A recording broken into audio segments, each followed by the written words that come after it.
ऐसे पुरुषों का संग न करो जो सांसारिक परिवार के मोह और राग में आसक्त होकर भोगों को सुख मान रहे हैं। ऐसे लोगों का संग नहीं करना चाहिए, नहीं बहुत बड़ी हानि हो जाती है। ये हमने देखा है, विचरण के समय हमने इस बात को देखा है।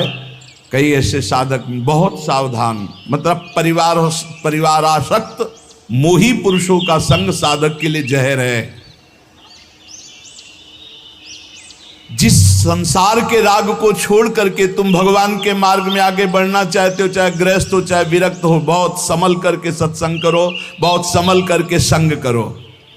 ये ध्यान रखना है कि एक धागा भी यहां से नहीं जाएगा तुम्हारे साथ, कुछ भी साथ नहीं जाएगा।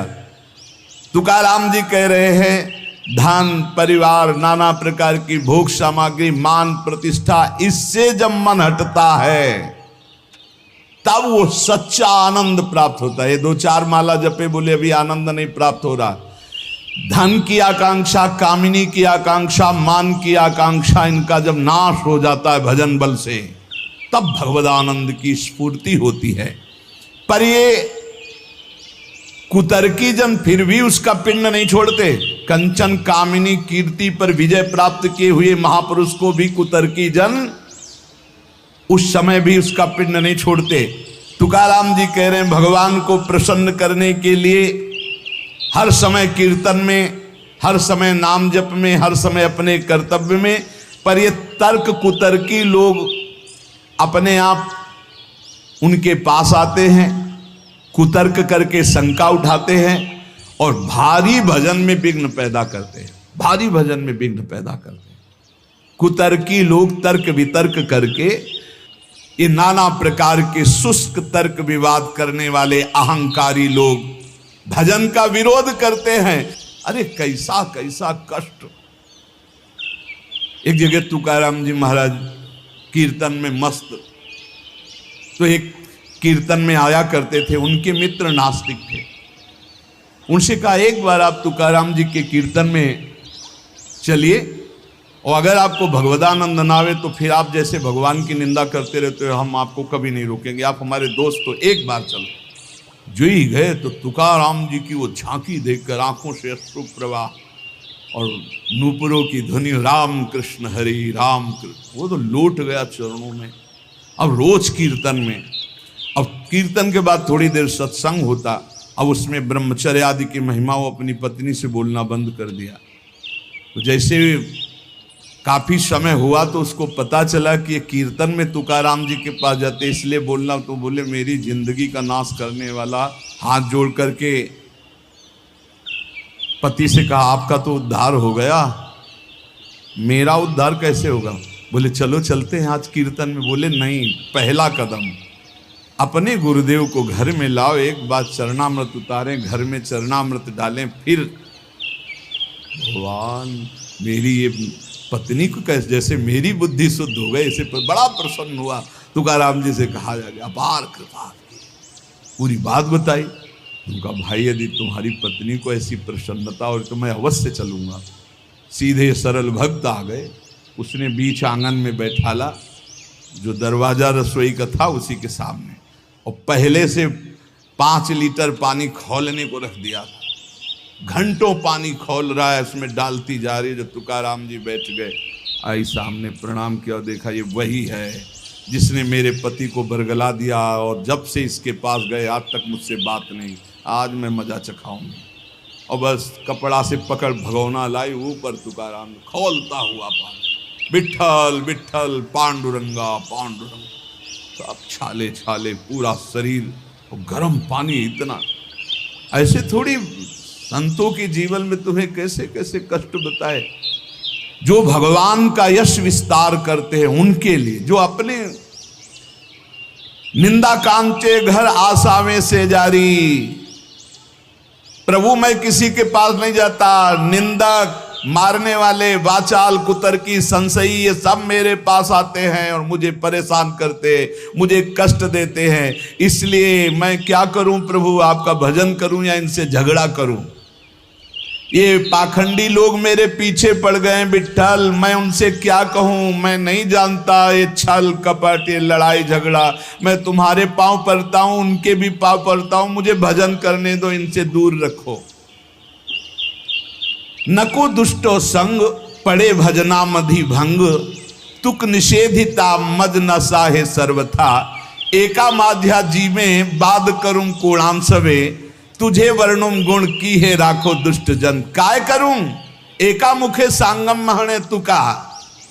तुकाराम जी कह रहे हैं अगर दुष्ट पुरुष का संग दुष्ट करे तब तो निभ जाएगा, लेकिन दुष्ट का संग अगर साधु से करवाओगे तो भजन भंग हो जाएगा। नको दुष्ट संग पड़े भजना मदि भंग। प्रभु ये दुष्ट लोग मुझे नीचा दिखाना चाहते हैं। मुझे इस बात से कोई डर नहीं, पर मुझे सहा नहीं जाता जब ये भजन विरोधी बात करते हैं। मैं अपने को अकेला देख रहा हूं प्रभु, किस किस से वाद करूं। ये आपका गुण नहीं बखानते, ये दुष्ट जन आकर के आपकी अवहेलना करते। तुकाराम कहता है एक मुख है, किस किस को उत्तर दूं।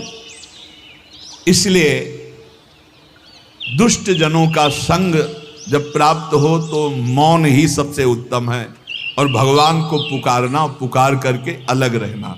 और ये प्राप्त होगा जब आपका अच्छा भजन चलने लगेगा तो दुष्ट लोग पीछे लग जाएंगे।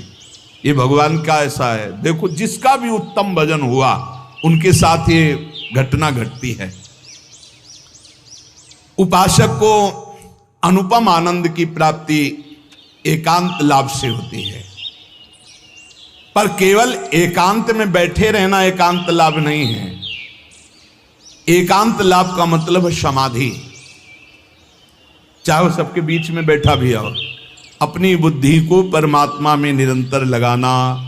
परमात्मा में लगाने के 4 रूप हैं, नाम धाम लीला रूप। जो नाम रूप लीला धाम है, इनमें सबसे सहज सरल नाम है, क्योंकि धाम भी सब कोई वास नहीं कर सकता। नाम जहां जो हो, जहां हो जो हो, बालक वृद्ध स्त्री पुरुष पढ़ा लिखा मूर्ख कोई भी हो, नाम जब सबको भगवत प्राप्ति करा देता है। गोस्वामी श्री तुलसीदास जी महाराज विनय पत्रिका में कह रहे हैं, बहुत जोर की बात है, कह रहे हैं कि नाम राम रावरोई हित मेरे, स्वार्थ परमारथ साथिन सो भुज उठाई कहो तेरे। नाम राम रावरोई हित मेरे। मैं हाथ उठा के कहता हूं, जो स्वार्थ के मार्ग में चलने वाले हैं या परमार्थ के मार्ग में चलने वाले हैं, या आप जितने भी मुझे अपना मानते हैं संगी साथी, मैं सबसे हाथ उठा के पुकार करके घोषणा करता हूं कि त्रिभुवन में केवल एक परम कल्याण करने वाला भगवान का नाम है। मेरी बात मान लो। गोस्वामी तुलसीदास जी, नाम चल रहा है, कहीं भी हो आपको भगवत प्राप्ति हो जाएगी। नाम चल रहा है। नाम जननी जनक तजो जनमी, करम बिनु विधु ही सृजो अवडेरे। मोहू सो को कहत राम ही को, सो प्रसंग के ही केरे। देख लो मेरा भाग्य, जन्म लेते ही माता चली गई। बड़े महापुरुषों के साथ बड़ी घटनाएं घटती हैं। जन्म लेते ही माता चली गई। अभागी जानकर पिता ने कभी प्यार नहीं किया, त्याग कर दिया। जिस पुत्र के प्रकट होती मेरी अर्धांगिनी चली गई, मैं ऐसे पुत्र का मुंह भी नहीं देखना चाहता। तो माता ने तो शरीर त्याग के चली गई, पिता ने मुझे त्याग कर दिया। ब्रह्मा ने मुझे कुछ अभागा ही रचा है। वो स्वामी तुलसीदास जी कहते हैं, बड़ा बेढप मेरे भाग्य की रचना करी। जिसके दरवाजे में खड़े हो जाते टुकड़ा नहीं देता, भगा देता। जिस दासी ने पालन पोषण किया, कुछ दिन बाद वो भी पधार गई।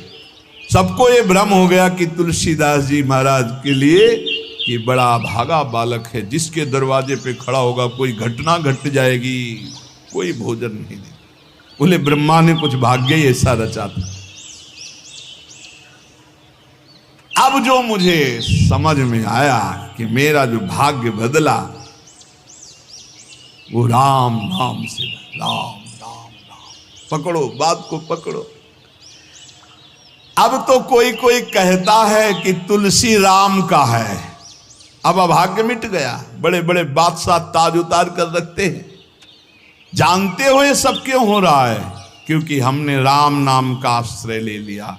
अब खूब राम राम राम राम जपता हूं, उसका परिणाम हुआ कि सब कोई सम्मान देता है, सब ताज उतार के रख रहे हैं, प्रणाम नमस्कार, दुनिया वाह वाह। क्यों? क्योंकि राम राम जपता हूं, राम का हूं, इसलिए। बात समझो। अगर पकड़ पाओ, कह रहे हाथ उठा के कह रहा हूं, जन्म से अभागा कहा गया, मां पधार गई, पिता त्याग दिया, संसार के लोग कहते अभागा है, लेकिन राम नाम का प्रताप ऐसा उदय हुआ। मोहू से को कहत राम ही को सो प्रसंग कह के रे। उसी नाम के बल से लोग अब कहने लगे तुलसी तो राम का है। फिर ओ ललाट बिनु नाम उदर लगी, दुखो दुखित मोहि हेरे। जब मैं राम नाम का आश्रय नहीं लिए था, तब पेट भरने के लिए द्वार द्वार पर ललचा कर भूख से व्याकुल होकर खड़ा होता। उस समय मेरी दशा मुझे याद है कि अगर दुख देखे तो दुखी हो जाए, ऐसी मेरी दशा थी। बालक अवस्था, भूख से व्याकुल, दूसरे के दरवाजे पे खड़ा और धक्का मार के लोग भगा देते, अभागी है। फिर ओ ललाट बिनु नाम उदर लगी, दुखो दुखित मोहि हेरे। अब बोले नाम प्रसाद लहत रसाल फल, अब हो बबूर बहेरे। नाम राम राव रोई हित मेरे। जब नाम जब शुरू हुआ तो नाम की कृपा से क्या हुआ कि बबूल और बहेड़े के जो वृक्ष थे, अब उनमें आम लग गया। मान लो मेरा जीवन बबूल का पेड़ था, बहेड़े का पेड़ अपवित्र माना है, लेकिन उसमें आम लग सकता है, लेकिन लग गया क्योंकि मेरा जीवन ऐसा था। आज परमानंद की बाढ़ आ रही। बोले वे किसके बल से? बोले राम राम राम नाम के बल से आई। नाम प्रसाद लहत रसाल फल, रसाल माने आम का फल, अब हो बबूर बहेरे। पहले तो मैं कैसा था? बोले बबूल का पेड़, काटा ही उगेगा, दुख ही मिलेगा। जब नाम का जप शुरू किया तो उसी बबूल में रसाल लग गया, आम का फल, अर्थात महान आनंद। साधत साधु लोक परलोक ही, सुनि गुनि जतन घनेरे। तुलसी के अवलंब नाम को, एक गांठ कई फेरे। नाम राम राव रोई हित मेरे। संत जनों ने, शास्त्रों ने जब कहा कि जीव के समस्त दुखों को मिटाने में समर्थ है नाम, बस उसके अनुसार हमने पकड़ लिया, नाम जप करना शुरू कर दिया। उनकी बात मान करके जब नाम जप किया तो लोक परलोक सब बन गया। हरिवंश महाप्रभु के ई परलोक सकल सुख पावत, मेरी सो भैया कृष्ण गुण संत। इस लोक और परलोक में समस्त सुख आपका वर्ण कर लेंगे, मेरी बात मान लो, मेरी कसम है तुम्हें, तुम नाम जप शुरू कर दो। अगर दुख से निपटना चाहते हो, तभी लोग कहते हैं बाबा का हर प्रश्न का उत्तर नाम होता है।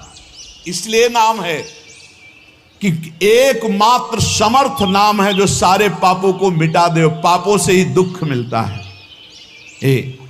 ऐसा कोई पुण्य नहीं है जो इतना समर्थ हो कि हमारे जमा के जमा गोदाम पापों को नष्ट कर दे। वो नाम, नाम संकीर्तनम यस्य सर्व पाप नाश, समस्त पापों का नाश नाम से। लोक परलोक बनाना है तो संतों से सुना, शास्त्रों में सार बात पकड़ी, नाम कीर्तन नाम जप। अब तुलसी ने तो एक ही सहारा पकड़ लिया, राम राम राम, एक ही अवलंबन। जैसे गांठ तो एक ही होती है, लपेटा उसमें 100 मार दिए जाए, ऐसे ही साफ शास्त्र हैं, मेन बात है, पॉइंट की बात है, नाम जप। यज्ञानाम जप यज्ञोष्मी, जितना नाम जप कर लोगे उतने ही सुखी हो जाओगे। बात को पकड़ लो। गोस्वामी तुलसीदास जी कहते हैं, तो श्री तुकाराम जी महाराज कहते हैं, संदेह मत करो, वही एकांतवास सफल है जो समाधि में है। समाधि कैसी है? नाम की समाधि, नाम का ध्यान, 2 अक्षर राधा, वही गूंज रहा है। अब समाज में बैठे हो तो एकांत, एकांत में बैठे हो तो एकांत। और अगर नाम जप नहीं चल रहा तो श्री तुकाराम जी महाराज कह रहे हैं, केवल एकांत में बैठे रहना प्रमाद है। एकांत में समय व्यतीत पड़े हैं वो प्रमादी है। तो कहा ऐसे एकांतियों को, जैसे सांप भी तो बिल में रहता है, गुफा में चूहा भी रहता है, पीछे आपने चर्चा सुनी, क्या उनको भगवत प्राप्ति हो जाती है क्या? हाँ, नए साधक को चाहिए कि कुछ समय एकदम शांत, जैसे आप लोगों के पास कुटिया है, कमरा है, एकांत कमरे को अपना गुफा समझो, सेवा और वाणी पाठ आदि किए, कुछ समय तो एकांत मिलता ही है। उस समय बैठ करके मन को प्रभु के चिंतन में, कई बार हम कहते हैं कि आप कहाँ हो, हजारों बार यहाँ सत्संग में कहते हैं नाम चलाओ, अंतर्मुख। जब हम सेवा में लगे हैं तो नाम चिंतन चल रहा है, जब सेवा से विलग हैं तो एकदम समाधिस्थ हैं, एकदम आनंद में नाम चल रहा जी। ठाढ़े बैठे परे उताना, कबीर काहे हम राय ठिकाना, चिंतन ही हमारे जीवन का सार है, इतनी बात समझ लो। अगर आपका चिंतन नहीं चल रहा, हम कोई महत्व नहीं रखते, इन सब बाहरी बातों का महत्व नहीं रखते, ध्यान रखना। खास बात है आपका चिंतन क्या चल रहा है। हमारे हृदय को प्रसन्न करने वाली सबसे बड़ी सेवा है आपका चिंतन। अचानक दृष्टि आपके चेहरे में पहुंचे और आपकी नेत्र दिखाई दे रहे अंतर्मुखता में, एक हृदय में शीतलता आ जाती है, हाँ काम हो गया। अगर साधक ऐसे चलेगा तो बहुत जल्दी काम हो। मुख बरनत हरिवंश, चित्त नाम हरिवंश रति, मन सुमिरन हरिवंश, यह जो कृपा हरिवंश। एक क्षण का भी, जैसे हम चर्चा कर रहे हैं तो भगवत चर्चा और एकांतिक कर रहे हैं तो भगवत प्रश्नोत्तर, उस समय भी किसी के भी एक चेहरे को लक्ष्य बना लेते हैं, वो समझता है हमको बहुत प्यार करके देख रहे हैं। नहीं, हम उस समय नाम लिखते हैं, नाम लिख करके वार्ता करते जा रहे हैं, बराबर दृष्टि उसके जमाए हुए हैं, वो समझ रहा है हमारी तरफ देख रहे हैं, हम बिल्कुल नहीं पहचानते ही नहीं कौन होगा, हम तो बोर्ड मिल गया, अच्छा उसमें नाम लिख रहे हैं, अपनी वार्ता कर रहे। साधु हर समय सावधान सो, साधु नहीं, साधु काहे का, सेवा सुमिरन सावधान। इसलिए हम माइक से गरज के कह रहे हैं कि हम कभी भी किसी से पूछ सकते कहाँ हो, पक्का समझ लो। हमारा कोई व्यवहार नहीं है, हमारा कोई प्रिय नहीं, हमारा सबसे प्रिय वही है जो भजन करता है, जो सुमिरन करता है। अचानक दृष्टि पड़ी, आपसे पूछा कहाँ हो जी, अच्छा ठीक, हृदय शीतल हो जाएगा। अगर सुमिरन नहीं तो फिर हमको आप अगर सेवा शब्द से प्रभावित हो तो सेवा है आज्ञा, आज्ञा समन सुसाहिब सेवा। अब जो ही कहा करें हम सोई आयस ले चलें, सेवा की आड़ में अपनी चित्त वृत्ति का मनोरंजन मत कीजिए, मनोभंजन करना है, हर समय भगवत चिंतन परायण रहना है। अगर भगवत चिंतन नहीं तो आपका कोई अस्तित्व, देखो ये बड़ी दौड़ है, छोटी मोटी दौड़ नहीं है, ये बहुत बड़ी दौड़ है। आपको संसार समुद्र से अकेले पार होने की बात नहीं, तुम साधु हो, तुम लाखों को पार कर सकते हो, समझना। मान लो अगर आप भगवत प्राप्त हो गए तो लाखों को अपनी कृपा रूपी नौका में बैठाल कर संसार समुद्र से पार करोगे। साधु अपने लिए भजन नहीं करता, हाँ इस जगत के लिए भजन करता है। सर्वे भवन्तु सुखिनः सर्वे सन्तु निरामया। श्री तुकाराम जी कह रहे हैं एकांतवास लाभ उसी का जिसका चिंतन चलता है। भाई इस बात पर बहुत जोर दिया भगवान श्री कृष्णचंद्र जी ने, अनन्य चिंतयन्तो माम अनन्य चेता सततम, बार बार भगवान इस बात पर जोर दे रहे हैं। जनसंग में नाम चल रहा है तो आप एकांत हो, एकांत में नाम जब नहीं चल रहा तो आप प्रपंची हो। देख लो अंदर प्रपंच चल रहा होगा। जन संसर्ग से शून्य अर्थात भीड़ भाड़ में रति न होना, अर्तिर्जन संसदी, और एकांतिक भगवत चिंतन होना। हम एकांत को समझते कमरा में पड़े हैं तो हम एकांत हैं, हम ऐसा एकांत नहीं समझते। एकांत है कि हम प्रभु के चिंतन में हैं तो एकांत है, चाहे बाजार में खड़े हों। अगर प्रभु का चिंतन नहीं तो एकांत में कमरा में पड़े पड़े एकांत में कोई लाभ नहीं। एकांत में उसी का लाभ है जो एकदम समाधिस्थ तन्मय है, एकांत में समाज में सावधान होकर चेष्टाएं कर रहा है और नाम अंदर अंदर चल रहा है। आनंद कंद भगवान गोविंद को छल छंद अच्छा नहीं लगता, मतलब नाटकबाजी अच्छी नहीं लगती। जहां हो वहीं भजन करो, जैसे हो उस परिस्थिति में भजन करके दिखाओ। भजन की भूख जग जाए यार, यही सत्संग का लाभ है। भजन की भूख जग जाए। एकांत का तात्पर्य है प्रभु की शिवा और कुछ सुमिरन में ना, प्रभु के चिंतन में डूबना। ए भाई समझो, सत्संग सुन रहे हो उसको पकड़ो, अपने हृदय में बार बार चलाओ। देखो ये अंदर से बात समझ लीजिए, हम उसे बहुत जी जान से प्यार करते हैं जो भजन करने वाले हैं। हम जिन साधकों को देखते हैं कि अपनी सेवा दिनचर्या और भजन किसी से मतलब नहीं, ऐसे ऐसे साधक हैं कि एक एक दो दो वर्ष हो गए हमने कभी उनसे राधे श्याम हमारी उनकी नहीं हुई होगी। और आप सच्ची मानिए एक दिन भी ऐसा नहीं जो हमारे चिंतन में नाते हो, चिंतन के द्वारा उनका पोषे। और हमारे पास हो अगर भजन नहीं करते तो सच्ची मानिए हम जानते भी नहीं हैं। अभी आप हमें अंदर की बात, जैसे वो कह रहे थे कि हम जान गए आपको, तो हम कहा नहीं जाने हो, जान जाओगे तो प्रेमानंद बन जाओगे, प्रेम और आनंद प्रिया और लाल के रूप में डूब जाओगे। ये हमारे गोविंद आनंद कंद सच्चिदानंद प्रभु को ये छल छंद अच्छे नहीं लगते, उनको तुम छल कपट में नहीं फंसा सकते। एकांत निष्ठ भक्त, उसका मतलब हम तुरंत ले जाते हैं कमरा एकांत, गुफा एकांत नहीं, एकांत हृदय, एकांत निष्ठ भगवान के चरणारविंद में। शाब्दिक एकांतिक में मत जाइए कि शब्द का एकांत, कि भाई शोरगुल नहीं हो रहा, मैं एकांत कमरे में पड़, नहीं, आंतरिक एकांत में। अकेले चुपचाप बैठे रहना एकांत नहीं कहता, भगवान में खोए रहना एकांत कहे। इसको समझिए, प्रभु में खोए रहना, एकांत वास का तात्पर्य सच्चिदानंद प्रभु में खोए रहे। तो सत्संग, नाम कीर्तन, नाम जप, भगवत सेवा, इन्हीं से असली एकांत मिलता है, हृदय का एकांत। हृदय रूपी गुफा में हर समय चित्त चिपका हुआ है प्रभु के चिंतन में।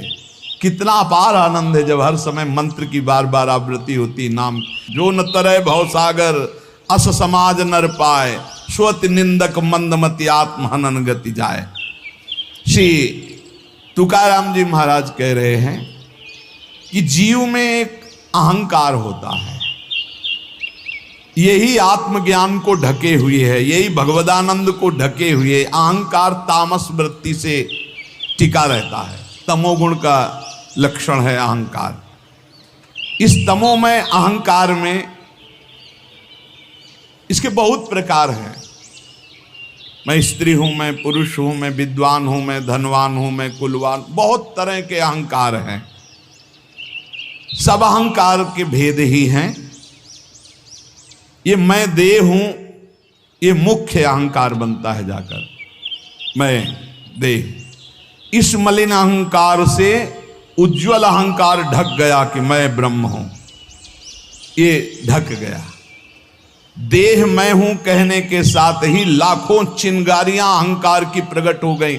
मैं रूपवान हूं, मैं धनवान हूं, मैं विद्यावान हूं, मैं गुणवान हूं, मैं कीर्तिवान हूं, मैं त्यागी हूं, अहंकार। मैं अमुक देश का, अमुक भाषा का ज्ञान, अमुक धर्म का ज्ञान, अमुक जाति का, अमुक वर्ण का, अमुक कुल आदि आदि, अहंकार। प्रकृति के स्वभाव में हर्ष और विषाद, स्तुति और निंदा, मान और अपमान, ज्ञान और अज्ञान, ये सब अहंकार के कारण ही भोगने पड़े। अहंकार। प्रकृति से परे जो परमात्मा है तब तक आंख उठाकर उसकी ओर नहीं देख सकते जब तक अहंकार है, तुकाराम जी महाराज कह रहे। परमात्मा के और तुम्हारी दृष्टि के बीच में जो पर्दा लगा हुआ है वो अहंकार, जब तक ये अहंकार नष्ट नहीं होगा तब तक भगवान की तरफ आंख भी नहीं उठा सकते हो। दर्शन पाने की बात जाने दो। बहु धन त्याग कर सकते हो आप, बहुत बाहरी आडंबर दिखा सकते हो आप, लेकिन ये अहंकार तब भी पुष्ट होता रहेगा। मैं धन त्यागी हूं, तब भी आप परमात्मा का साक्षात्कार नहीं कर सकते। ये अहंकार सर्वथा दूर तब तक नहीं होता जब तक भगवत कृपा से गुरु कृपा नहीं होती। गुरु कृपा, तभी तो तुकाराम जी के पीछे चैत्र में सुनाओ छटपटा रहे थे कि गुरुदेव मिल जाएं, गुरुदेव मिल जाएं। जैसे जैसे गुरु की कृपा अवतरित होती हृदय में, वैसे वैसे अहंकार का पर्दा भस्म होने लगता है, आग ही लग जाती है। अहंकार भस्म हो गया। जो ही अहंकार का पर्दा फटा तो सन्मुख परमात्मा का साक्षात्कार, वही अहंकार पर्दा है। जैसे कोई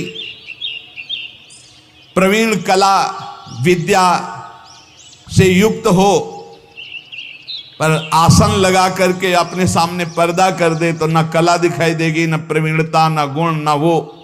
ऐसे ही समस्त कला समस्त विद्याओं के गुरु तुम्हारे हृदय में आसन लगा के बैठे पर अहंकार का पर्दा लगा, अहंकार हटा दो, समस्त गुण और विद्या के समुद्र भगवान का साक्षात्कार हो जाए। ये अहंकार किसी भी गुण कला विद्या से नहीं मरता है, इसको और अहंकार हो जाता है। मैं कलावान हूं, मैं विद्यावान हूं, मैं गुणवान हूं। अरे यहां तक कि मूर्खता का भी अहंकार होता है। चित्त में अहंकार को पोसते पोसते अनंत जन्म व्यतीत हो गए, अब भगवान के मार्ग में चले तो नम्रता का अहंकार हो गया। ये भी है, मैं बहुत सरल हूं। अरे कितना बोझा लदा है अहंकार का। तुम और समझो, धूर्तों को धूर्तता का भी अहंकार होता है। कल्याण के मार्ग में चलने वाले साधकों के अंदर ये अहंकार प्रकाशित होता तो देख पाते हैं, अज्ञानी लोग नहीं देख पाते हैं। ये साधकों को क्लेश देने लगता है, तब जान ले कि इसके मिटने का समय आ गया। जिसको अहंकार चुभने लगे, एक साधक रो रो के कह रहे थे कि मुझे ऐसा अहंकार है कि मैं दैन्य हूँ, भगवान की विशेष कृपा मेरे ऊपर, मैं बहुत भजनानंदी हूँ क्योंकि हर समय नाम जप करता रहता हूँ, तो मुझे डर लगता है कि इस ऑपरेशन का कहीं कोई कठोर विधान भगवान न कर दे। उनका उसे डरना तो चाहिए क्योंकि भगवान ऑपरेशन तो बहुत अच्छा करते हैं, पक्का करते हैं, पर घटना बहुत, तो बोले मुझे डर लगता है, मैं सहन नहीं कर सकता कि अगर कोई ऐसी घटना आई तो यही अहंकार है। वो बचना चाहता है तो हम कहा डरो और भगवान से प्रार्थना करो, नहीं तो ऑपरेशन थिएटर साथ ही लिए घूमते भगवान, पता नहीं कब कहाँ कौन सी घटना घटा दे कि सारा अहंकार मिट्टी में मिल जाए। तुकाराम जी महाराज कहते हैं, पहले पहले जब साधक जानने लगता है कि अहंकार मेरे अंदर जागृत हो गया, तो जहां तहां सम्मान से बचने लगता है और उसकी वाणी का लोगों पर प्रभाव पड़ने लगता है। तब अहंकार उपाधि रूप धारण करने के लिए फिर आ जाता है चौड़े पे। बहुत बड़ा युद्ध है। तुकाराम जी कह रहे हैं कि जो असावधान है चारों तरफ से चोर उसका माल चुरा ले जाते हैं। ऐसे ही अहंकार की वृत्ति साधक को असावधान कर देती है और उसका सारा भजन भगवत भाव सब ये काम क्रोध लोभ मोह चुराने लगते हैं। अब मुझे तो डर नहीं क्योंकि मैंने बहुत बड़े बलवान का आश्रय ले लिया, पांडुरंगा। हे हरि, अब तुम संभालो अहंकार का ऑपरेशन, आप करो, आप इसको संभालो। पदो पदिम नारायणा तुमची करीन भावना। हे हरि, हे नारायण, अब तो मैंने सब तुम्हारे चरणों में अर्पित कर। ये बहुत बढ़िया बात है। आखिरी बात, अपने अहंकार को नष्ट करने के लिए भगवान के सामने पेश कर दो। हे महावैद्य, अहंकार रूपी फोड़ा बढ़ रहा है, इसको बैठाल दो या ऑपरेशन करो, अब आपके सहारे हैं, आप देख लेना, वो ठीक कर देंगे। बहुत कृपालु हैं वो, कहीं ना कहीं ऐसी लीला रचेंगे कि बिल्कुल अहंकार ठीक हो जाएगा। सच्ची मानो, भक्तों के जो पैर फिसलते हैं तो कीन हो इसका बहु अभिमाना सोखो वंचा कृपाली धाला। भगवान उसके अहंकार का नाश करते हैं। अहंकार भगवत भाव को नष्ट करता है, भगवत भाव अहंकार को नष्ट कर देता है। बात समझना, जब अहंकार भजन करते हुए बढ़ता है तो भगवत भाव नहीं आने देता है, और जब गुरु कृपा से भगवत भाव बढ़ता है तो इस अहंकार की धज्जियां उड़ा देता है। इसलिए हम भगवदानंद की प्राप्ति के लिए कंचन, कामिनी, कीर्ति तीनों खाइयों से बचने का प्रयास भगवान के नाम बल से करें।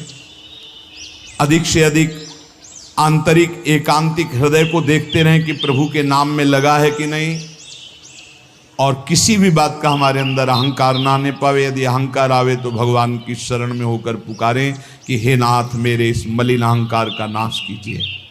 अगर हमारा जीवन सावधानी पूर्वक गुरु कृपा से चलता रहा तो इसी जीवन में अहंकार नष्ट हो जाएगा और भगवान का साक्षात्कार हो जाएगा, जो जन्म जन्म की बिगड़ी बन जाएगी। समस्त साधकों से गृहस्थ विरक्त सबसे प्रार्थना है, रोज के सत्संग का सार विषय है कि आप अभी तो सत्संग सुन रहे हैं, लेकिन इसके बाद आपका चिंतन क्या है। आप जब यहाँ से चलते हैं तब आपका चिंतन क्या है, आप जब घर की दिनचर्या में होते हैं तब आपका चिंतन क्या है। ये कोई संसारी ड्यूटी नहीं कि आप कथा सुने, आप वाणी पाठ के, इसके बाद आप फ्री हो गए, आपका काम हो गया, आप हर समय मनोरंजन सांसारिक चिंतन नहीं भाई। हमें हर समय सावधान, यहाँ तो सावधानी है ही क्योंकि समूह में हो, एकांत में विशेष सावधान रहकर नाम जप करो। देखो नाम जप चल रहा है ना, कोई भी विषय आपको नहीं बांध पाएगा।